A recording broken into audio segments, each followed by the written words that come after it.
ነቢዩ መሐመድ እናትና አባቱ ክርስቲያን ነበሩ አለ። ይሄ ትልቅ ውሸት፣ ዓለማችን ከሰማቻቸው ትልቅ ውሸት ይሄን አንድ ነው። የነቢዩ መሐመድ ሰለላሁ ዐለይሂ ወሰለም እናትና አባት ክርስቲያን ነበሩ የሚል የለም በፍጹም። ይሄ ውሸት ነው፣ አለፈን። ሁለተኛ ምንድነው ነቢዩ መሐመድ ሰለላሁ ዐለይሂ ወሰለም ማነው ሸሃዳ ያስያዛቸው የሚል ነው። አንድ ሰው ሙስሊም እስከሆነ ድረስ ከመጀመሪያው ከመሰረቱ ሸሃዳ ያዛ ይባላል። ለምሳሌ ተወለደ አይደለ አንድ ሀገራችን ላይ ያ ሰውዬ ሸሃዳ ያዛ ይባላል። ያ ልጅ በሚወለድ ጊዜ በታች አለ ሸሃዳ ያዛ ይባላል። ነገር ግን ክህደት ላይ ቢወድቅ እዛኔ ሸሃዳ ያዝ ተብሎ ይነገረዋል። ሸሃዳ ያዝ ተብሎ ይነገረዋል ማለት ነው። ይሄ ነው። ታዲያ ነቢዩ መሐመድ ሰለላሁ ዐለይሂ ወሰለም ነቢይ ከመሆናቸው በፊት ምን ነበሩ ወደሚለው ስንመጣ አንድና ብቸኛ የሆነውን አምላክን አላህን የሚገዙ የሆኑ ሙስሊም ነበሩ። አምላካችን አላህ ሱብሓነሁ ወተዓላ እርሳቸውን ከልጅነታቸው ጀምሮ በመልአኩ ቅዱስ ገብርኤል አስጠብቋቸዋል ከሰይጣን ተንኮልና ሴራ። የሰይጣን ተንኮልና ሴራ ከህደትና ኃጢአት። ስለዚህ ነቢያችን ሰለላሁ ዐለይሂ ወሰለም ከልጅነታቸው ጀምሮ በመልአክ እንክብካቤ ያደጉ ናቸው። የፈለጋችሁ ማስረጃ ይፈልጋል አሳያለሁ።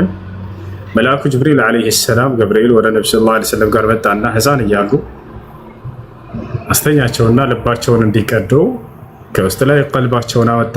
በዚያም ላይ ጥቁር የረጋችን ደም አወጣና ወረወራት። ምን አለ? ወያ ሙሐመድ هذا حظ الشيطان منك ብሎ ጣለያና ሙሐመድ ሆይ ሰይጣን በአንተ ላይ ሊኖረው የሚችለው ድርሻ ይህ ነበር፣ እነሆ ከአንተ ዛሬ ተነሳች። ያሰላም መቼ ገና ህፃን እያሉ የሰይጣን ድርሻ በሰዎች ላይ አምላክን ማስካድና ኃጢአትን ማሰራት ነው አይደለ? የሰይጣን ድርሻ ከአንተ ተነስቷል ከወዲሁ ብሎ ጣለው። ቡኻሪ እና ሙስሊም ላይ ያለ ሰው የሆነ ሐዲስ ነው። ስለዚህ ከዚያን ጊዜ ጀምሮ አምላካቸው አላህ ሱብሓነሁ ወተዓላ በመላእክ እንክብካቤ ያሳደጋቸው ናቸው። ይሄ ነው የሆነው ነገር። ነገር ግን ኢየሱስ ክርስቶስ ምን ነበርና አሁን ጥያቄው እሱ መንፈስ ቅዱስ ተሞልቶ በተራራ ላይ ሳይወስደው በፊት ሰይጣን ወስዶ እንደፈለገ ሲያሽከረክረው ነበር አይደለ? ሲፈልግ ከመቅደስ ወደ ተራራ ምናምን ይወስዳል። ከዚያ በፊት ምን ነበር እምነቱ? አላህ አለም ይወቻላል። ለኢየሱስ ክርስቶስ ሰይጣን ለ40 ቀን ያክል ፈትኖታል። ተፈተነ ለ40 ቀን ያክል ሰይጣን እንደፈለገ እየወሰደ። የሚገርማቸው ሰይጣን ትልቅ ተአምር ሰርቶለታል ለኢየሱስ ክርስቶስ እንደ መጽሐፍ ቅዱስ። ምን ከተባለ በአንዲት ተራራ ላይ አቆሞ ኢየሱስን የዓለምን መንግስታት ሁሉ በቅጽበት ያሳየው ያሰዳ። አንድ ተራራ ላይ ቆመህ የዓለምን መንግስታት ማየት ድንቅ ተአምር ነው። ተአምር ብሎ ማለት ከሰው ህግና ስርዓት ወጣ ያለ ነገር ማለት ነው። ዓለምን ለማየት አንድ ሰው ምን ያስፈልገዋል ከተባለ በተለምዶ መዞር አለበት። ዓለምን ዞሮ ያያታል አይደል? ማን ነበር ዓለምን የዞረው? ማጅላን ነው ማን ነው የሚባል ትምህርት ነው ህፃን ያለው። ዓለምን የዞረው ማን ነው? ዓለምን ዞሮ ያየውኛ ላይ ያ ሰው ተንከራቶ ነው ያያት። ነገር ግን ሰይጣን ትልቅ ተአምር ሲያደርግ መጽሐፍ ቅዱስ ላይ ምን አደረገ? ለማን ነው ይሄን ተአምር ያደረገው ሰይጣን? ለኢየሱስ ክርስቶስ ምን አደረገለት? በተራራ ጫፍ ላይ ያቆመውና የዓለምን መንግስታት በቅጽበት አሳየው ይላል መጽሐፍ ቅዱስ። አላህ ይሄ ነው። ለዚህም ነው መጽሐፍ ቅዱስ ላይ ሰይጣን የዚህ ዓለም አምላክ ነው ተብሎ ተገልጿል። ሁለተኛ ቆሮንቶስ ምዕራፍ 4 ቁጥር 4 የዚህ ዓለም አምላክ ተብሏል ሰይጣን። ኢየሱስ ክርስቶስም የዚህ ዓለም ገዢ ነው ሰይጣን ብሎ ይናገራል። አላህ እና ስለዚህ ይህ ነው ነቢያችን ሰለላሁ ዐለይሂ ወሰለም ነቢይነት ማዕረግን ሳይሰጡ በፊት አንድና ብቸኛ የሆነውን አምላካቸውን አላህን የሚገዙ ነበሩ።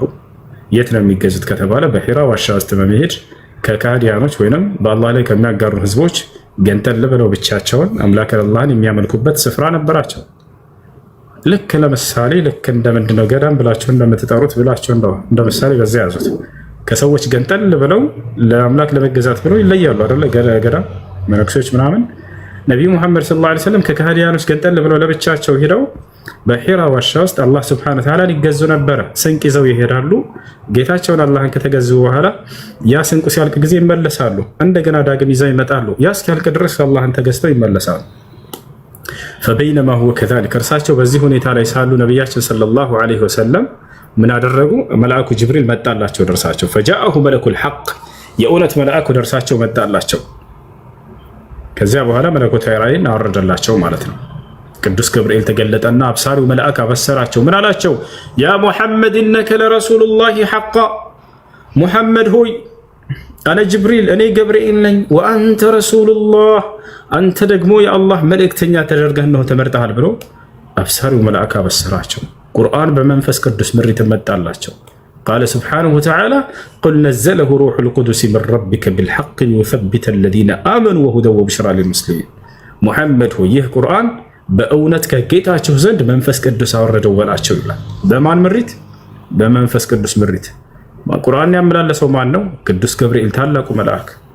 ወኢነሁ ለተንዚሉ ረቢል ዓለሚን ነዘለ ቢሂ ሩሑል አሚን ዐላ ቀልቢከ ሊተኩነ ሚነል ሙንዚሪን ይላል። ይህ ቁርአን ከዓለማቱ ጌታ ተወረደ። ማን አወረደው? ታማኙ መንፈስ መልአኩ ገብርኤል። ሆይ ሄሎ ማልክ መልከና አንዴ ሁለተኛው መልስ አልመለስክልኝም ነው። ምን ሁለተኛው መልስ አልመለስክልኝም። ድምፅህ ተደብቋል። ይኸውልህ ትንሽ አንድ ስልኩን ቀረብ በለው፣ 80 ሜትር። እሺ ሁለተኛውን ጥያቄ አልመለስክልኝም። እሺ ሁለተኛው ጥያቄ ምንድን ነው? ስለ አላህ ነበር። እሺ አይወልድም አይወለድም ትላላችሁና ይሄን እንዳይወለድም ይሄን ገደብ ይሰጠው ሌላ አምላክ ነው ወይስ ራሱ ለራሱ ነው ይሄን ገደብ ይወሰደ ያደረገው? ራሱ ነው። አምላክ አላህ ሱብሓነሁ ወተዓላ ብቸኛ አምላክ ነው። ሌላ አምላክ የለም ከእርሱ ጋር፣ ለእርሱም አምላክ የለውም። ይህ ያለው ከአንተ ጋር ነው። እሺ ዘለቀ ማለት ይሄ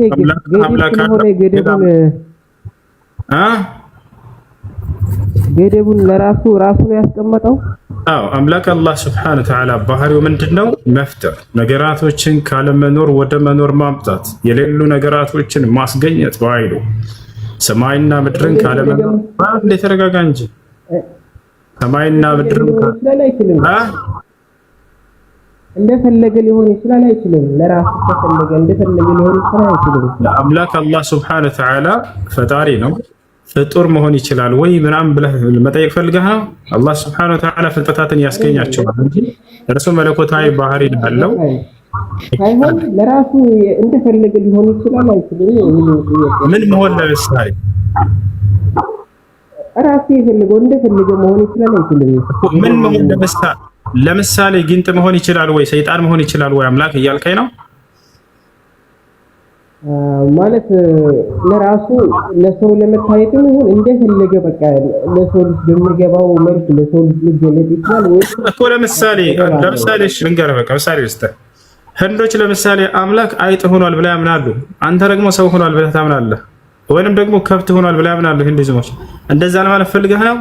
አንተ ከእነሱ ጋር አንድ ነህ። ለምሳሌ አምላክ ሁሉም መሆን ይችላልና ሰው ይሆናል አልክ። እነሱም አምላክ አይጥ መሆን ይችላል አሉ። ይችላሉ በአንተ ልጅ ከሆነ ምክንያቱም ቻይ ነውና ሁሉም ብለው ይመልሱልሃል። ያስኬዳል። ገደብ አለው ማለት ነው። ምን ገደብ አለው ማለት ነው? የሚያደርገው ነገር ገደብ አለው ወይ አልክ። የሚያደርገው ነገር ላይ ገደብ የለውም። አንድ ጊዜ እሺ፣ አምላክ አላህ ሱብሓነሁ ለሚሆነውና ለሚያደርገው ነገር አንዴ ተረጋጋ። አምላክ አላህ ሱብሓነሁ ወተዓላ በሚያደርገው ነገር ላይ ገደብ አለው ወይ አላያችሁ አይደል? ላ አምላክ አላህ ሱብሓነሁ ወተዓላ በሚያደርገው ነገር ላይ ገደብ የለውም። እርሱ ሁሉን ነገር ያሻውን ያደርጋል። ማስረጃ ቃለ ሱብሓነሁ ወተዓላ ወላሁ ዐላ ኩሊ ሸይኢን ቀዲር፣ አላህ ሁሉን ነገር በማድረግ ላይ ቻይ ነው ይላል። በሚያደርገው ነገር ላይ ገደብ ያለው ማን ነው ከተባለ አንተ የምታመልከው አምላክ ጋሼ ኢየሱስ ክርስቶስ። ማስረጃ ኢየሱስ ክርስቶስ ምን አለ? አነ ላ አቅዲሩ አን አፍዐለ ሚን ነፍሲ ሸይአን፣ እኔ ከራሴ አንዳች ላደርግ አይቻለኝም አለ። የለም ገደብ አለው። እኔ ከራሴ አንዳች ላደርግ አይቻለኝም። አምላክ አላህስ ሁሉን ነገር ማድረግ እችላለሁኝ አለ። ለዚያም ነው ኢየሱስ ክርስቶስን ፈጠረው፣ አስገኘው፣ አመጣው። ማርያምን ልክ እንደ በታላ አይደል? ስለዚህ አሁን ምስሉ ገብቶኛል። ምንድን ነው ያልኩት? ማድረግ ይችላል እንጂ የፈለገውን ማድረግ ይችላል እንጂ የፈለገውን መሆን አይችልም ማለት ነው። የፈለገውን መሆን አይችልም ሳይሆን እርሱ አላህ ሱብሓነሁ ወተዓላ ፈጣሪ ነው እና ፈጣሪ ፍጡር የእንትን መሆን አይገባውም። እርሱ ገብቶሃል አይደል? ስለማይገባው ፈጣሪ ከሆነ በኋላ ፍጡር እኛንን ወይስ ራሱ ነው ያለው? ራሱ ነው ያለው። ራሱ ነው ያለው። ማለት አልሆንም ብሏቸዋል። አዎ ብሏል። ኦኬ አልገለጥላችሁም ማለት እንደፈለኩ መሆን አልችልም፣ እንደፈለኩ ማድረግ ይችላለሁ ማለት ነው አይደል? አይደለም እንዲህ አልችልም ምናምን ሳይሆን ስለማይገባው እንደሆነ ይገልጻል። ምክንያቱም እርሱ ፈጣሪ ነው። ፈጣሪ ሆኖ ከዛ እንደገና ፍጡር ሆነ ልትል አትችልም በፍጹም። ፈጣሪ ያለ የነበረ ለዘላለም የሚኖር ነው። ፍጡር ደግሞ ከጊዜ በኋላ የተገኘ የሆነ ጊዜ ላይ ፍጻሜ ያለው ነው። ገብቶሃል አይደለ? ፍጡር ፈጣሪ ሊሆን እንደማይችል ሁሉ በተአምር አምላክም ልክ እንዲሁ ፍጡር የመሆን ባህሪ የለውም እርሱ። ገብቶሃል አይደል? ይሄ ነው። ይሄን ራሱ ሲናገር ወማ የንበጊ ሊራሕማን አን የተኺዘ ወለዳ ይላል። ለእኔ ለአምላካቸው ለአላህ ልጅን ልይዝ አይገባኝም ማለት አይደለ? ምክንያቱም እርሱ ያለ የነበረ ለዘላለም የሚኖር ነው። እርሱ ሰውን ምን ያደርገዋል ከተባለ ካለመኖር ወደ መኖር ያመጣዋል፣ ያስገኘዋል፣ ይፈጥረዋል። ሁሉ ቻይ ነው እርሱ። ነገር ግን የፍጥሩን ባህሪ ሊይዝ አይገባውም፣ ለእርሱ ፈጣሪ ነውና። አይ ለሰው ልጅ አይገለጥም ማለት ነው አይደለም? ጠይቀን ችግር የለውም። ለሰው ልጅ አይገለጥም ማለት ነው ወይ አልክ። በጣም ጥሩ ጥያቄ። አምላክ አላህ ስብሐነሁ ወተዓላ ለሰው ልጅ ይገለጣል ወይ? አዎ ይገለጣል። በምንድን ነው የሚገለጠው ከተባለ በቃሉ ለነቢያቶች ሲገለጥ እንደነበረው ገብተሃል። አምላክ አላህ ስብሐነሁ ወተዓላ ለነቢዩ ሙሐመድ ሰለላሁ ዐለይሂ ወሰለም ተረጋጋ። እዚህ ጋር ያዛርግልኝ። አይሽ ለሰው ልጅ ሊገለጥ አይችልም ብለህ ነበር ቀደም ሲል። አሁን ወይ አንዴ አላልኩም ለሰው ልጅ ሊገለጥ አይችልም ማለት ነው። ለሰው ልጅ ሊገለጥ አይችልም አይደለም ያልኩህ። ፍጡር ይሆናል አይሆንም ወይ? ላ ፍጡር እሱ የመሆን ባህሪ የለውም ነው ያልኩህ። ገብቶሃል አይደለ? ፈጣሪ ነውና። አሁን እዚህ ቦታ ላይ ደግሞ አይገለጥም ይገለጣል አልክ። መገለጥ ስትል ስንት አይነት መገለጥ አለ ታውቃለህ? እሱን ምን አለ? በአካል መገለጥ አለ። በጣም ጥሩ። ሁለተኛ የመገለጥ አይነት ምንድን ነው?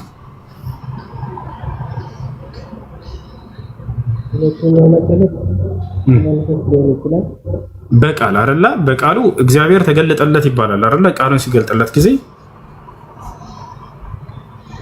አየህ አይደለ? ሁለት አይነት መገለጦች አሉ። ታዲያ ስለመታየት ከሆነ የመጀመሪያው አምላክ ለማንም አልታየም። ይህን አንተ ራሱ መጽሐፍን ያለ ነገር ነው። ታውቃለህ አታውቅም? አምላክ ለማንም እንዳልታየ ከልጁ በስተቀር ወደ አብን ያየ የለም የሚል አለ። አዳምጥሽ። አሁን እንግዲህ በቃ ደግሞ አብን ያየ ደግሞ ወልድን ያየ አብን እንዳየ ነው። ጥያቄው አሁን አምላክ ተገልጧል ወይስ አልተገለጠም ነው? አምላክ ታይቷል አልታየም ነው አሁን ጥያቄው። ስለ ክርስትና ሳይሆን እዛው እስልምና ላይ ክርስትና ሳይሆን አትበል አንዴ እያነጻጸርክ እየጠየክ ነው የጀማዓ። ስለዚህ እያነጻጸርክ እስከሆነ ድረስ መገለጥ ለምሳሌ ለስንት ይከፈላል አልኩህ፣ መለስ አንዴ ዳም ተርጋበል እንድትረዳ ነው። በቃ እንድትረዳ መረዳት ነው የሚፈልገው ጎበዝ ነው ይሄ ልጅ። አሁን አዳምጥ። መገለጥ ለሁለት ይከፈላል። አንደኛ በቃል መገለጥ አለ፣ ሁለተኛ ደግሞ በአካል መገለጥ አለ። ገብቶሃል አይደል? በቃል መገለጥ የሚለው ላይ እንስማማለን፣ ችግር የለውም። አምላክ አላህ ሱብሓነሁ ወተዓላ ለነቢያቶቹ በመልአክ በኩል ወይ በቀጥታ በቃል ይገለጥላቸዋል። ልክ ለምሳሌ ሙሳ ዓለይሂ ሰላምን በቃሉ እንደተገለጠለት ለነብዩ ሰለላሁ ዐለይሂ ወሰለም በቃሉ እንደተገለጠላቸው ማስረጃ ስተህ ለምሳሌ በሱረቱል አዕራፍ ላይ ምን ይላል? ወለማ ጃአ ሙሳ ሊሚቃቲና ወከለመሁ ረቡሁ እያለ ይናገራል። ወቃለ ሱብሓነሁ ወተዓላ ወከለመ አላሁ ሙሳ ተክሊማ። አምላክ አላህ ሱብሓነሁ ወተዓላ ሙሳን ማናገርን አናገረው ይላል፣ በቃሉ ተገለጠለት ይባላል። ይሄ ቦታል አይደል? ለነቢዩ ሙሐመድ ሰለላሁ ዐለይሂ ወሰለም ልክ እንዲሁ ኢስራእና ሚዕራጅ አደረጉ፣ ሰባቱን ሰማያት አድርገው ሄዱ። ዛሬ የምንሰግደውን ሶላት ትእዛዝ በቃሉ ተገለጠላቸው፣ አናገራቸው። ያ ሙሐመድ እያለ እየጠራቸው ሙሐመድ ሆይ እያላቸው እርሳቸውም አያ ረቢ አቤቱ ጌታዬ ሆይ እያሉ አናገሩት። በቃል መገለጥ ማለት ይሄ ነው። ስለዚህ አምላክ አላህ ሱብሓነሁ ወተዓላ በቃሉ ይገለጣል ለነብያቶች። ይታያል ወይ የመታየት መገለጥ ከሆነ ደግሞ እንደ ቁርአን ልመልስልህ፣ ከዚያ በኋላ እንድትረዳ ከመጽሐፍ አስረዳሃለሁ። አምላክ ታይቷል ወይ በመታየት ይገለጥ? ቆይ ተረጋጋ፣ ጠልቃት ትግባ፣ እስክጨርስ አዳምጥ። በደንብ አድርጌ ነው ከመጽሐፍ ማነሳለህ እንድትማር በግድህ ማለት ነው፣ ወደህ ሳይሆን። ስለዚህ ከቁርአን እንጀምር። አምላክ አላህ ሱብሓነሁ ወተዓላ በመታየት ተገልጧል ወይ ከተባለ ላ። አምላክ አላህ በቁርአን ላይ ሲናገር ይላል ላ ተድሪኩሁል አብሳር ወሁወ የድሪኩል አብሳር ወሁወ ለጢፉል ኸቢር አለ። አይኖች እርሱን አያገኙትም አሁን ላይ ማለት ነው። ልክ እንዲሁ ደግሞ እርሱ ግን አይኖችን ሁሉ ያገኛቸዋል። እርሱ ሁሉን ያያል፣ እነርሱ ግን ፍጥረታቶች እርሱን አሁን የማየት አቅም የላቸውም። በሌላ ቦታ ላይ አምላክ አላህ ሱብሓነሁ ወተዓላ ሲናገር ይላል ውጁህ የውመኢዚን ናዚራ ኢላ ረቢሃ ናዚራ፣ ፊቶች የዛኔ ያበራሉ ወደ ጌታቸው ወደ አላህ ይመለከታሉ። ስለዚህ የትንሣኤ ቀን አምላክ አላህ ሱብሓነሁ ወተዓላ የዛኔ ማንነቱ ተገልጦ የምናየው የትንሣኤ ቀን ነው። ነገር ግን ዛሬ በምድር ላይ እርሱን ሊያዩት አይችሉም እያለ ተናግሯል። እናታችን አይሻ ስትናገር ምን አለች? ቃለት እሙል ሙእሚኒን አይሻ ረዲየላሁ ዐንሃ መን ሐደሰከ አነ ሙሐመደን ረአ ረበሁ ፈቀድ ከዘብ። ነቢዩ ሙሐመድ ሰለላሁ ዐለይሂ ወሰለም ጌታቸውን አላህን አይተዋል ብሎ የነገራቸው ሰው ካለ ዋሽተዋል ብላ ተናገረች። ስለዚህ አላህ ሱብሓነሁ ወተዓላ በአካሉ በመታየት በሚባል ነገር እንደዚህ አልተገለጠም። ነገር ግን በቃሉ ሲገለጠላቸው ነበር ለነቢያቶች። አሁን ይሄንን ይዘን መጽሐፍ ቅዱስ ላይ ስንመጣ እግዚአብሔር በመታየት ተገልጧል ወይ ከተባለ ላ አልተገለጠም። ማስረጃ አንደኛ ጢሞቴዎስ ምዕራፍ 6 ቁጥር 16 ምን ይላል? የማይሞተውም እርሱ ብቻ ነው ይላል። ስለ አምላክ ሲናገር ምን አለ? የማይሞተውም እርሱ ብቻ ነው፣ አንድም ሰው እንኳን አላየውም፣ ሊያየውም አይቻለውም፣ እርሱ ለዘላለም በብርሃን ውስጥ ይኖራል ይላል። ማንም ሊቀርበው በማይችል ብርሃን ውስጥ ይኖራል። ክብር እስከ ዘላለም ለእርሱ ይሁን አሜን ይላል። ምን አለ? አንድም ሰው እንኳን አላየውም አምላክን ይላል። ስለዚህ በመታየት አልተገለጠም በፍጹም። አያችሁ አይደል? ዮሐንስ ወንጌል ምዕራፍ 5 ቁጥር 37 ላይ ራሱ ኢየሱስ ክርስቶስ ምን አለ? አምላክን አንዳችሁም እንኳን አላያችሁም አለ፣ ድምፁን ከቶ አልሰማችሁም አለ። ዮሐንስ ወንጌል ምዕራፍ 1 ቁጥር 21 አካባቢ ላይ ምን ይላል? እግዚአብሔርን ያየው አንድስ እንኳን የለም አለ። ያሰላ እግዚአብሔር አልታየም እያለ ነው ኢየሱስ። ስለዚህ በመታየት መገለጥ የሚለው ነገር እርሱ እንደ ቁርአንም እንደ መጽሐፍ ቅዱስም አምላክ አልታየም የሚል ትምህርት ነው ያለው። ነገር ግን ክርስቲያኖች ይሄን ካድ አድርገው አይ አምላክ ራሱ ታይቷል ብለው ክርስቶስን አምላክ አደረጉ። አምላክ አልታየም ይላል መጽሐፍ ቅዱስ። ይሄን ይመስላል። አሁን ማውራት ትችላለህ። ለነብዩ መሐመድ አልታየውም ተገለጠለት። አምላክ አላህ ሱብሓነሁ ወተዓላ በግልጽ የነገርኩህ እኮ ነው። ማንም ፍጡር እስካሁን ድረስ እርሱን የማየት አቅም የላቸውም። ነገር ግን የትንሣኤ ቀን ያለን አላየትም ነብዩ ሰለላሁ ዐለይሂ ወሰለም። በቃሉ ግን ተገልጦላቸዋል፣ አናግሯቸዋል።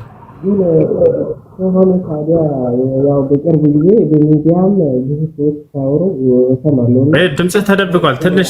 ድምፅህን ትንሽ ከፍ አድርገው። አንድ 50 ሜትር ቀረብ በለው። አሁን ይሰማል። ቀርብ ያለውና አይ ይሰማል። እና ስለ አላህ አካላቶቹ በአጠቃላይ ያው ለሁለት ተከፍላችሁ ስትነጋገሩ ማን ያለው እግር አለው እንደዚህ ዝርዝሩ እሰማለሁና ተጽፏል። እና ያ እንዴት ቢጽፉ ቻሉ? ካልተገለጠላቸው እንዴት ቢጽፉ ቻሉ የሚል ጥያቄ ነው ያለኝ። ችግር የለውም። አምላክ አላህ ሱብሓነሁ ወተዓላ ለሁ ሲፋት ተخصه وتليق به كما للمخلوقين صفة تخصهم وتليق بهم فلا تشابه بين صفات الخالق وصفات المخلوقين لأنه خالق ولأننا مخلوقين አምላክ አላህ ሱብሓነሁ ወተዓላ የራሱ የሆኑ ባህሪያቶች አሉት። ለእርሱ ልዩ የሆኑ ከፍጥረታት ጋር የማይገናኝ በፍጹም ለፍጥረታቶችም የራሳቸው በሆኑ ባህሪያቶች አላቸው ፍጡር እንደመሆናቸው። የእነርሱ ባህሪ ከፈጣሪ ባህሪ ጋር በፍጹም የማይገናኝ የሆነ ያ ነው። ታዲያ አሁን የገለጽካቸውን አላህ እጅ አለው እግር አለው ምናምን ብለህ ያነሳቸውን አይተዋቸዋል ነብዩ ሰለላሁ ዐለይሂ ወሰለም ወይንም ነብያቶች አይተዋል የሚል የለም። ጨረስን። አምላክ ታይቷል የሚል የለም። አሁን ይህንን አንጻራዊ አድርጌ ሳነሳለህ እግዚአብሔር መጽሐፍ ቅዱስ ላይ እጆች አሉት፣ በእጆቹ ያጨበጭባል። እግዚአብሔር መጽሐፍ ቅዱስ ላይ እግሮች አሉት፣ በእግሮቹ ይራመዳል። እግዚአብሔር መጽሐፍ ቅዱስ ላይ ከንፈሮች አሉት፣ በከንፈሩ ያፏጫል። ቆይ አንዴ ያፏጫል። አያሌ እግዚአብሔር ከንፈር አለው፣ እግዚአብሔር አይኖች አሉት፣ እግዚአብሔር ቀንድብ አለው፣ እግዚአብሔር ዙፋን አለው፣ በዙፋኑ ላይ ቁጭ ብሏል ተቀምጧል ይላል። በመላእክት ታጅቦ እንደስ ቀንዳው በጥቅሉ በአዳም ላይ ያለው መልክ ሁሉ በአብም በወልድም በመንፈስ ቅዱስም ላይ አለ። በአዳም ላይ ምን መልክ አለ ከተባለ ሙሉ አካላችን ማለት ነው። በማን ላይ አለ? በአብም በወልድም በመንፈስ ቅዱስም ላይ አለ። ይሄን የሚለው መጽሐፍ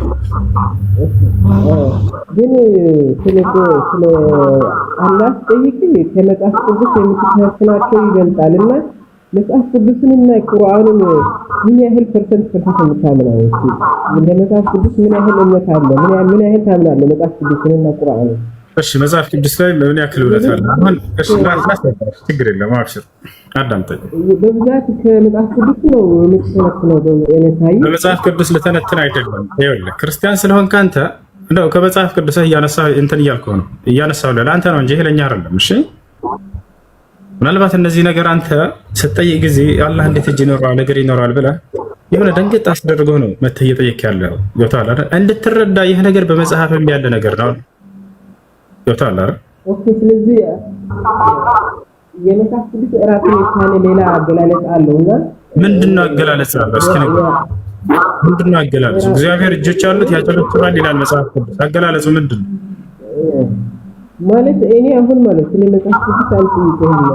በቁርአኑ ላይ የተጻፈው አላህ ነው የሚጠይቀው። እስኪ በቃ አስረዳ። አምላክ አላህ Subhanahu Wa Ta'ala ባህሪያቶች አሉት። እነዛ ከፍጥረታቱ ባህሪ ጋር የሚመሳሰሉ አይደሉም። ያ ነው ታይቷል ወይ ከሆነ ያ አላህ Subhanahu Wa Ta'ala እስካሁን ድረስ አልታየም። ነገር ግን የነገ የትንሣኤ ቀን እንደምናየው ቃል ገብቶልናል። ሊገላቸው የመጣን ሁሉ ዳዕዋ አድርገው የሚሸኙ ነብይ ናቸው። ሊገላቸው ሰው መጥቶ በቀለን የሚባል ስለ ራሳቸው አያውቀው ነበር። ይሄ ባህሪያቸው ነው ወላሂ በጣም ይደንቀኝ። የሰው ልጅ በባህሪው ተበቃይ ነው። የሆነ ነገር አድርጎ ከሆነ አንድ ሰው የሆነ ጊዜ ስታገኝ ያንን መበቀል ትፈልጋለች ነፍሳችን በዚህ ላይ ነች። በቃ የሆነ ጉዳት ሲደርስበት እንደሰታለን። እንኳን መበቀል ባንችል አቡ እንኳን ይሄን አገኘው እንላለን። ነብዩ ሰለላሁ ዐለይሂ ወሰለም እንደዚህ አልነበሩም። እናታችን አይሻ ስትገልጻቸው ማካነ ነብዩ ሰለላሁ ዐለይሂ ወሰለም ይረዱ ሰይአተ ቢሰይአ ወላኪን ያዕፉ ወየስፋ አለች። የአላህ መልእክተኛ ነብዩ ሰለላሁ ዐለይሂ ወሰለም ክፉን በክፉ አይመልሱም ነበር፣ ነገር ግን ይቅር ይሉ ነበር፣ ያልፉ ነበር አለች።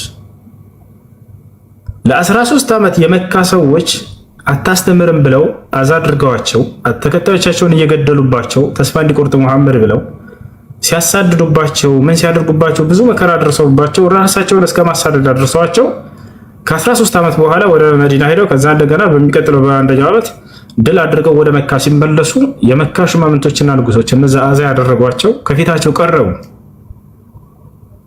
ማ ظنكم اني فاعل بكم አሏቸው ነብዩ ሰለላሁ ዐለይሂ ወሰለም። ዛሬ ምንም ማደርጋቸው ይመስላችኋል አሏቸው። እንግዲህ እነሱ ይበቀለናል ብለው ጠብቀው ነበር። ነገር ግን አንድ ባህሪያቸውን ያውቃሉ። ነብይ ከመሆናቸው በፊት ጀምሮ የሚያውቁት ባህሪ ታቻለ አይደል?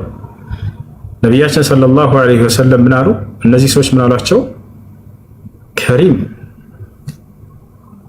ኢብኑል ከሪም መልካም የመልካም ልጅ ነህ፣ መልካምን እንጂ ካንተ አንጠብቅም ብለው ተናገሯቸው። ኢዝሀቡ ፈአንቱም ጡለቃ እናንተ ነፃ ናችሁ ሂዱ አሏቸው። በዚህ ጊዜ ነው እና አቡ ሱፊያን እነ ሂንድ ብንት ዑትባ እነዚያ ሲያሰቃዩ የነበሩ አማኞችን የሰለሙት። ይሄ ሰው ስለራሱ ክብር ቢጠራን ኖሮ ዛሬ ይበቀለን ነበር ብለው አመኑ። በቃ ነገር ግን በእውነትም ወደ አምላኩ የሚጠራን ሰው ነው ብለው አመኑ። ታቻለ ብዙ አድርገዋቸዋል። ታቻለ ይህ ነው እንደተቀበለ ነብያችን ሰለላሁ ዐለይሂ ወሰለም ይህ ናቸው። በሌላ ጊዜ ነብያችን ሰለላሁ ዐለይሂ ወሰለም ከዕለታት አንድ ቀን ደክሟቸው ተኝተዋል ዛፍ ስር። በጦርነት ጊዜ ነበር፣ ሀገር ሰላም ነው ብለው ነብዩ ሰለላሁ ዐለይሂ ወሰለም ተኝተዋል ከሆነች ዛፍ ስር። በተኙበት ሰዓት አንድ ጠላት መጣና ሰለ ሰይፉን መዞ አነሳና ከላያቸው ላይ ቆመ ካጠገባቸው ስር። ነብያችን ሰለላሁ ዐለይሂ ወሰለም ወዲያው ነቁና አዩት። ያ ሙሐመድ መን የምነዑከ ሚኒ አላቸው። ሙሐመድ ሆይ ማን ነው ዛሬ ከኔ የሚያስጥልህ? በቃ እጅ ገብተሃል አላቸው። ማን ነው ከኔ የሚያስጥልህ ሲላቸው ድምፃቸውን ከፍ አድርገው አላህ አሉት። ወዲያው ይሄን ቃል በሰማ ጊዜ ተርገፈገፈና ከእጁ ላይ ሰይፉ ይወድቃል። ነቢያችን ሰለላሁ ዐለይሂ ወሰለም በተራቸው ተነሱና ሰይፉን አንስተው መን የምነዑከ ሚኒ አሉት። ከኔ ማን ነው የሚያስጥልህ አሉት። ከዚያ ሰውየው ያ ሙሐመድ አላቸው። ሙሐመድ ሆይ ኩን ኸይረ አኺፍ መልካም ማራኪ ሁን አላቸው። ማርከውታላ ከማራኪዎች መልካም ማራኪዎች አሉና ከነሱ ሁን፣ በቃ መልካም ሁንልኝ አላቸው፣ እለፈኝ አላቸው። ከዚያ ነቢያችን ሰለላሁ ዐለይሂ ወሰለም ይህን ሰው ወደ ኢስላም ጠሩት። ቁል ላ ኢላሃ ኢለላህ አሉት። ወደ ኢስላም ግባ ላ ኢላሃ ኢለላህ በል አሉት። ከዚያ ሰውየውን አለ አሁን ለመቀበል ዝግጁ አይደለሁም፣ ግን አንድ ነገር ቃል ልግባልህ ልቀቀኝ አላቸው። ማንም ጠላት አንተን ሊዋጋ ቢመጣ እኔ ከነዚያ ተሰልፌ አንተን አልዋጋም አላቸው። ነቢያችን ሰለላሁ ዐለይሂ ወሰለም ይሄን ሰው በቃ ሊገላቸው መጥቷል። ሌላ ሰው ቢሆን ሊገልህ የመጣን አካል ተቀብለህ አንተ መልሰህ ትገለዋለህ። ነብዩ ሰለላሁ ዐለይሂ ወሰለም ማረኩት፣ በእጃቸው ስር ገባ። ጭራሽ የሚድንበትን መንገድ ጠሩት፣ ወደ ኢስላም ናሉት፣ ዳዕዋ አደረጉለት። አልቀበልም አለ። ስላልተቀበልክ በቃ መገደል አለብህ ብለው ገደሉት። ላ ወላሂ አልገደሉት። ቀጥታ ይህን ሰው ሂድ በቃ አሉት። ሰው ይሄዳ። በሌላ ጊዜ ልክ እንዲሁ ነቢያችን ሰለላሁ ዐለይሂ ወሰለም መስጂድ ነበዊ መዲና የሚገኘው መስጂዳቸው ላይ እዚያ ሳሉ አንድ ሰው ሰይፉን መዞ በቀጥታ ይመጣል። በጠራራ ፀሐይ ሰዓት ለብሶ ይመጣል ወደ እርሳቸው። ሷሃቦች ያገኙትና መንገድ ላይ ወዴት እየሄድክ ነው አሉት። ሊአቅቱለ ሙሐመድን ወኡረይሐ ናስ አላቸው። ሙሐመድን ልገድልና ሰዎችን ሰላም ልሰጣቸው ማለት። እሳቸው የሰው ሰላም እነስተው ነው አይደለም። አንዱን አምላክ በብቸኝነት አምልኩ፣ እነዚህን ባዕድ አምልኮዎች ተዉ። ይሄንን ትምህርታቸውን ሰላም መንሳት አድርገው እነሱ አስበውታል። ነገር ግን እየጠራቸው ያለው ወደ ሰላም ነበር። ባዕድ አምልኮን ተውና ወደ አንዱ አምላክ ተመለሱ ማለት የኢብራሂም የኢስሐቅ የያዕቁብን አምላክ እናምልክ በአንድነት ማለት ሰላም ነበር። ወላሁ የድዑ ኢላ ዳሪ ሰላም ወየህዲ መን የሻእ ኢላ ሲራጢን ሙስተቂም። ከዚያ በዚህ በቃ ልገለውና ከሰው ላሳርፋቸው ነው ሙሐመድን ብሎ ይህ ሰው ተናገረ። ወደ ሰሃቦች አዘናጉና ያዙት።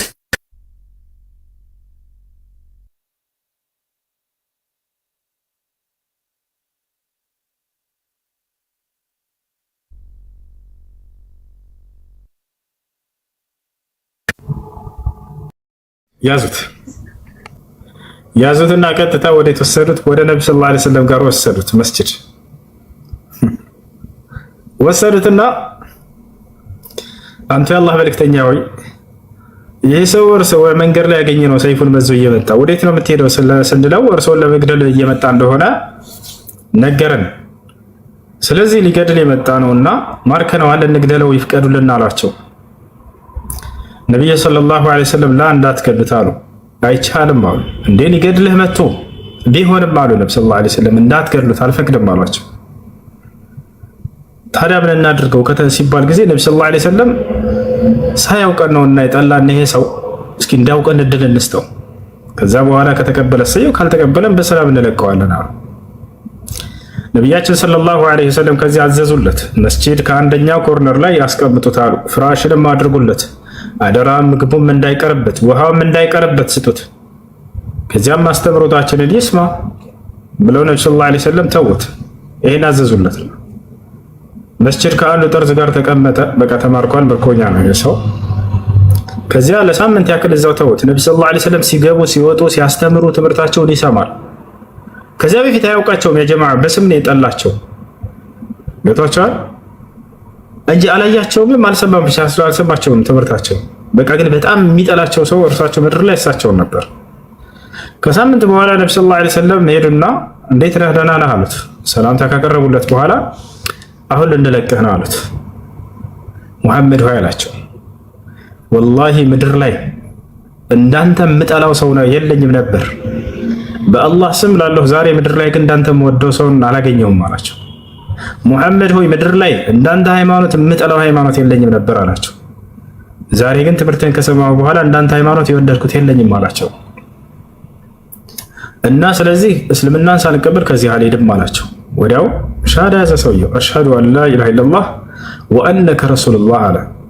ከአላህ በስተቀር በእውነት የሚመለክ አምላክ የለም ብዬ መሰክራለሁ፣ አንተም የአላህ መልእክተኛ እንደሆንክ መሰክራለሁኝ አለ። ወደ እስልምና ተቀበለ። እና በሌላቸው ነው ነቢያችን ሰለላሁ ዐለይሂ ወሰለም አይደለም ለወዳጅ ጠላቶቻቸው ሊገሏቸው የመጡትን በፍቅር በሰላም ማርከዋቸው ወደ ኢስላም ጥሪ አድርገውላቸው ትምህርታቸውን ሰምተው የሚቀበሉና የሚሄዱ ነበሩ። هذا ما حصل للنبي صلى الله عليه وسلم። ይሄ ነው ነቢያችን ሰለላሁ ዐለይሂ ወሰለም የነበራቸው። እና በሌላ እምነት ተከታይ ቤት መግባት ችግር አለው ወይ ያልከው፣ ችግር የለውም። ነብዩ ሰለላሁ ዐለይሂ ወሰለም እየገቡ ይጠይቋቸው ነበር። ሲታመሙ ሲራቡ ያበላቸው ነበር፣ ያጠጣቸው ነበር። አንድ ጥያቄ፣ ያኔ ሰላት የማይሰግድ ሙስሊም የመጨረሻው ምንድነው? ሁለተኛ ደግሞ ዋብይና አይደለም ሸይና ሱና የሚባል ሃይማኖት አለ ይላሉ። የኔ አረብ ሁሌም ሲመጣ እንደዛ ይለኛል። እና የኢራንና የሳውዲ እምነት ትንሽ ለየት ይለኛል ምናምን አለኝ። እነሱ የሚሉት አሽሃዱ አነ አሊ ሙሐመድ ረሱሉላህ ነው የሚሉት፣ እኛ ደግሞ አሽሃዱ አነ ሙሐመድ ረሱሉላህ ነው የምንለው። ስለዚህ ልዩነት አለን ይላል። እነሱ በድንጋይ ላይ ነው የሚሰግዱት፣ እኛ የትም ቦታ እንሰግዳለን ይለኛል። ይሄ ምንድነው ልዩነቱ? ለምሳሌ እስልምና አንድ መሆኑን ብቻ ነው የሚያውቀው። አይሽ የትኛውስ ትክክለኛ የትኛውስ ትክክለኛ አይደለም የምለው ነገር ግራ አጋባኝ። ሰውየው ሶላት የማይሰግድ ሰው ፍጻሜ ደግሞ ለመከራከር ግራ ተጋባሁት። ሞይ አዳምጥ እንዴ እኔ የበለጠ ያውቃል በማለት ማለት ነው። ዘለቀ አዳምጥ እንዴ ለወለስናሽ ምንድነው? እሱም ሶላት የማይሰግድ ሰው ፍጻሜውና መጨረሻው ምንድነው ከተባለ አላህ በቁርአን ላይ ይናገራል። ማሰለከኩም ፊ ሰቅር ቃሉ ለም ነኩ ሚነል ሙሰሊን። የጀሃነም ሰዎች ይጠይቃሉ የትንሣኤ ቀን ጀሃነም እንድትገቡ የዳረጋችሁ ምንድነው ሲባሉ ሶላት አንሰግድም ብለው ይመልሳሉ አለ። ስለዚህ ሶላት የማይሰግዱ ሰው ጀሃነም ናቸው። ግልጽ የሆነ የቁርአን አንቀጽ ነው። ማሰለከኩም ፊ ሰቅር ቃሉ ለም ነኩ ሚነል ሙሰሊን። በሰቅር በጀሃነም ውስጥ እንድትገቡ የዳረጋችሁ ምንድነው ሲባሉ ሶላት አንሰግድም ነበር ብለው ይመልሳሉ አለ። ስለዚህ ጀሃነም ናቸው እነዚህ ሰዎች። ነቢያችን ሰለላሁ ዐለይሂ ወሰለም ሐዲስ ላይ ሶላት የማይሰግድ ሰው ካፊር ነው ብለው ቃል በቃል ተናግረዋል። ቃለ ነቢዩ ሰለላሁ ዐለይሂ ወሰለም አልዐህድ አለዚ በይነና ወበይነሁም አሰላህ ፈመን ተረከሃ ፈቀድ ከፈር። በእኛና በካህዲያኖች መካከል ያለ የሚለየን ትልቁ ነገር ሶላት ነው ብለዋል። ሶላትን የተወሰው በእርግጥም ከፍሯል፣ ክዷል አሉ። በሌላ ሐዲስ ላይ ነቢያችን ሰለላሁ ዐለይሂ ወሰለም በይነ ረጁል ወበይነ ሽርክ ወልኩፍር ተርኩ ሶላት አሉ። በአንድ ሰውና በክህደት መካከል ያለው ሶላትን መተው ነው። ስለዚህ ሶላትን ከተወሰየው ክህደት ዓለም ይገባል ማለት ነው፣ ይከፍራል። ነቢያችን ሰለላሁ ዐለይሂ ወሰለም ሶላት የማይሰግድ ሰው ከፊርዓውን ጋር እንደሚቀሰቀስ ቃል በቃል ተናግረዋል። ያ ማለት ከፊርዓውን ጋር ተቀስቅሶ ወደ ጀሃነም ይገባል። ይህን ሐዲስ ላይ ሲናገሩ ምን አሉ? ቃለ ነቢ ሰለላሁ ዐለይሂ ወሰለም ታሪኩ ሶላህ ዩሕሸሩ መዓ ፊርዓውን ወሃማን ወቃሩን ወኡበይ ብኑ ኸለፍ። ነቢያችን ሰለላሁ ዐለይሂ ወሰለም ምን አሉ? ሶላትን የተወሰው ከፊርዓውን ጋር፣ ከሃማን ጋር፣ ከቃሩን ጋር፣ ከኡበይ ብኑ ኸለፍ ጋር ይቀሰቀሳል አሉ። ፊርዓውንን፣ ሃማንን፣ ቃሩንን ታውቃላችሁ አይደል? ኡበይ ብኑ ኸለፍ ማን ነው ከተባለ ነቢያችን ሰለላሁ ዐለይሂ ወሰለም ፊርዓውን هذه الامه ብለው የገለጹት ነው። የዚህ ትውልድ ፈርዖን ብለው የገለጹት ያ ሰው ከነዚህ ጋር ነው የሚሆነው ሶላት የማይሰግድ ሰው ነገ የውመል ቂያማ። ነቢያችን ሰለላሁ ዐለይሂ ወሰለም ሶላትን የማይሰግድ ሰው የጀሃነም እንደሆነ በጥቅሉ በዚህ መሰረት ተናግረዋል። ሶላትን የሰገደ ሰው ደግሞ አሰላቱ ሚፍታሑል ጀና ብለውለታል። ሶላት የጀነት ቁልፍ ነች ብለዋል። ሶላት የጀነት ቁልፍ ነች። ነቢያችን ሰለላሁ ዐለይሂ ወሰለም በሌላ ሐዲስ ላይ ሲናገሩ ምን አሉ? ቃለ ነቢይ ሰለላሁ ዐለይሂ ወሰለም ሰለላሁ ዐለይሂ ወሰለም ምን አሉ? ኸምስ ሰለዋት ፊል የውም ወለይላ ኢፍተረደሁነ አላሁ ዐለል ዒባድ ፈመን አዳሁነ ፈለሁ ዐህዱ ሚነላሂ ቢአን ዩድኺለሁል ጀና። አምላካቸው አላህ በቀንና በሌሊት 5 አውቃት ሶላቶችን ግዴታ አድርጎባቸዋል። እነዚህን ጠብቆ ለሰገደ አላህ ጀነት ሊያስገባው ቃል ገብቶለታል አሉ። ያ በሌላ ሐዲስ ላይ ነቢያችን ሰለላሁ ዐለይሂ ወሰለም በጣም በርካታ ቦታ ላይ ስለ ሶላት ትሩፋት ተናግረዋል እና ይሄ ምን ይመስላል ባጭሩ። ስለዚህ ሶላትን የማይሰግድ ሰው ሙስሊም አይደለም። አደራ ሶላትን ነብዩ ሰለላሁ ዐለይሂ ወሰለም የህይወታቸው ፍጻሜ ላይ አሶላት ወማ መለከት አይማኑኩም እያሉ ነው የሞቱት። አደራ ሶላትን እያሉ። እሺ አሌክስ አለ ሚትህን አንሳ። እስልምና የተለያየ ነው ወይ? እስልምና የተለያየ አይደለም። እስልምና ከአደም ጀምሮ እስከ ዓለም ፍጻሜ ድረስ የሚጸና የሆነ ብቸኛው መለኮታዊ ሃይማኖት ነው። የመጀመሪያው ነብይ አደም ነው ለኢስላም። የመጨረሻው ነብይ ነብዩ ሰለላሁ ዐለይሂ ወሰለም ናቸው። ገና ወደፊት መሲሁ በሚወርድ ጊዜ በዚህ ህግና ስርዓት ላይ ኢስላም እስከዛ በዘመን ድረስ ይጸናል። ቃል በቃል ነብዩ ሰለላሁ ዐለይሂ ወሰለም ወላ የብቃ ፊ ዘማኒሂ ኢላ አልኢስላም አሉ። በመሲሁ ዘመን እስልምና እንጂ ሌላ ማንም ሃይማኖት አይቀርም አሉ። ፈዩህሊኩ ላሁ ኩለል ሚለል ፊ ዘማኒሂ አሉ። በመሲሁ ዘመን ሁሉንም ሃይማኖቶች አላህ ያጠፋቸዋል። ኢስላም ብቻ ነው የሚቀረው። ወለዚ አርሰለ ረሱለሁ ቢልሁዳ ወዲኒል ሐቅ ሊዩዝሂረሁ ዐለ ዲኒ ኩሊህ። በሁሉም ሃይማኖቶች ላይ የበላይ ነው ኢስላም። አልኢስላም ያዕሉ ወላ ዩዕላ ዐለይህ አሉ ነብዩ ሰለላሁ ዐለይሂ ወሰለም። ኢስላም ሁልጊዜ የበላይ ይሆናል እንጂ ማንም የበላይ አይሆንበትም ብለው ተናገሩ። ምክንያቱም ድንጋጌነቱ ኢስላም ከአምላክ ዘንድ ስለሆነ፣ ሌሎቹ ሰው ሰራሽ ምድር ላይ ነው የተሰሩት። አምላክ አላህ ቃል በቃል ሸረዐ ለኩም ሚነ ዲን ማ ወሳ ቢሂ ኑሐን ወለዚ አውሐይና ኢለይከ ወማ ወሰይና ቢሂ ኢብራሂመ ወሙሳ ወዒሳ ይላል። እነሆ ይህን ሃይማኖት እስልምናን እኔ ደነገግኩላችሁ ይላል። አምላክ የደነገገው ብቸኛው መለኮታዊ ሃይማኖት እርሱ ነው። ከዚህ በፊት ለኖህ፣ ለአብርሃም፣ ለሙሴ፣ ለመሲሁ ደንግጌላቸው የነበረውን ሃይማኖት እያለ ይናገራል። ወጃሂዱ ፊላሂ ሐቀ ጂሃዲሂ ሁወ እጅተባኩም ወማ ጀዐለ ዐለይኩም ፊዲን ሚን ሐረጅ ሚለተ አቢኩም ኢብራሂም ሁወ ሰማኩም አልሙስሊሚነ ሚን ቀብል። አላህ በርካታ ቦታ ላይ ራሱ እንደደነገገው ይናገራል። እርሱ የደነገገው እና ነቢያቶች ቃል በቃል እንደሰበኩት አደራ ሙስሊም ሁኑ እያሉ ሲናገሩ እንደነበረ ቃል በቃል እሱኑ ታገኛላችሁ ማለት ነው። ይህ ነው እና ኢስላም ተከፋፍሏል ሳይሆን ነገር ግን እስልምናን ሃይማኖት እንከተላለን የሚሉ ግለሰቦች የዛኔ የተለያየ ሀሳብ ሊኖራቸው ይችላል፣ ሊከፋፈሉ ይችላሉ። እነሱ በታል አይደለ? ያ ማለት ግን እስልምና ተከፋፍሎ ነው ማለት አይደለም። ያ ከኢስላም አፈንግጦ የወጣው አካል ራሱ እንጂ ተወቃሽ ሌላ ማንም አይደለም። ስለዚህ የሚለዩት እነዚህ ሰዎች የሚመዘኑት በምንድን ነው ከተባለ የመመዘኛው ሚዛኑ ኢስላም ነው። ወታላ ኢስላም ነው መመዘኛ ሚዛኑ። ሺዓዎችን ታመጣቸውና ሱኒዎችን ታመጣቸውና የእስልምና የሃይማኖት መሰረትና ምንጭ ቁርአን እና ሐዲስ የቱ ጋር ነው የተሳሳተ? ማንኛው ነው የተሳሳተው? ማንኛው ነው እውነት ላይ ያለው የሚለውን ታያለህ። ለምሳሌ ከነገረ ስህተቶች መካከል አንደኛውን ስለ ሺዓዎች አንስቶላል። ሺዓ ብሎ ማለት ከነብዩ ሰለላሁ ዐለይሂ ወሰለም ህልፈት በኋላ የተነሱ ሰዎች ናቸው። ከእርሳቸው ህልፈት በኋላ በእነ ዓሊ ብን አቢ ጣሊብ ጊዜ በእነዚያ ጊዜ የተነሱ ናቸው። መጨረሻው ዘመን ላይ ማለት ነው። በዓሊ ብን አቢ ጣሊብ ጊዜ አንድ ጭፍራዎች ተነስተው ነበር። የዓለውያ ዓሊ ረዲየላሁ ዐንሁ መለኮታዊ ኃይል በእርሱ ላይ ተገልጧል ብለው ያምኑ ነበር። እነዚያ ሰዎች ልክ በመሲሁ ላይ መለኮታዊ ኃይል ተገልጦበታል ብለው የሚያምኑ ሰዎች እንዳሉ ማለት ነው። ገብቷቸዋል አይደል? ያ እና የአፄ ዮሐንስን ፎቶ ፕሮፋይል አድርጎ እስልምና አራጅ ነው እያለን ነው የጌታ ሰው ኮሜንት ላይ አሽተዋኛ። ታሪክን ሄድና አባቶችን ጠይቀሽ ፖለቲካ ውስጥ አንገባ ያው ሲባል ስለሰማን ነው። ትልከ ኡመቱን ቀድ ኸለት ያ ያለፈ የሆነ ታሪካቸውን አድርገው ከሆነ አላደረገው አላህ ያለም። ከሰማነው አንፃር ይህ ሰው ብዙ ስራ እንደሰራ ይነገራል። ወላሂ ነገ የውመል ቂያማ የምናውቀው ይሆናል። መናገር ብትፈልገዋል እንደ ጀስት ሚውት እያነሳ ነበር። ጀስት አይ የዮሐንስ ተመስገን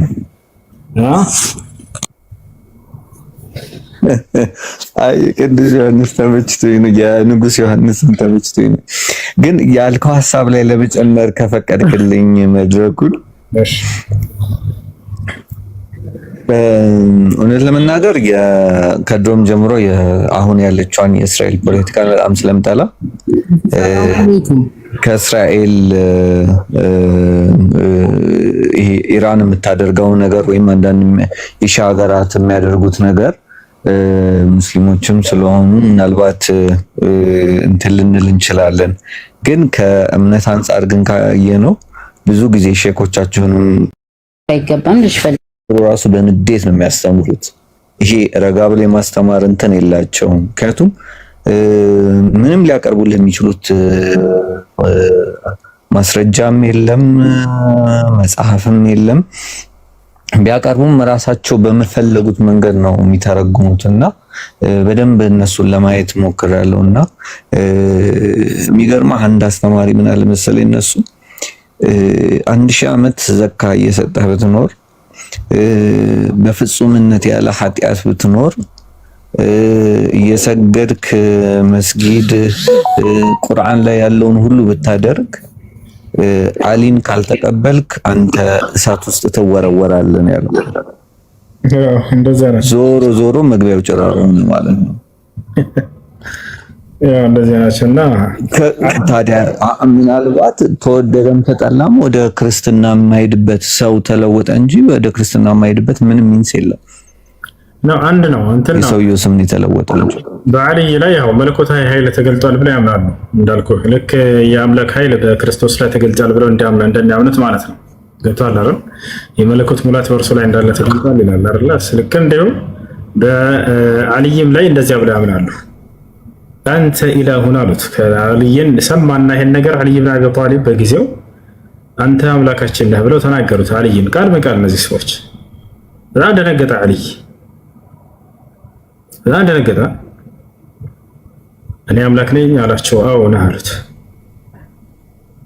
ዓልይ ብን አቢ ጣሊብ እንግዳውንስ አምላካችሁ ከሆንኩኝ መሬት ቆፍሩ አላቸው። ጉድጓድ፣ በጣም ትልቅ ጉድጓድን ቆፈሩ። እንጨት አስገቡበት አላቸው። አስገቡ። ከዚያ በኋላ ዓልይ ብን አቢ ጣሊብ እዛው ላይ ለኮሳቸው። እየተቃጠሉ ልክ እንትን እያሉ ይበልጥ አሁን እንዳውም አምላካችን መሆንህን አረጋገጥን። ምክንያቱም ነገም የትንሣኤ ቀን የፍርዱ ቀን የምትቀጣን በእሳት ነው።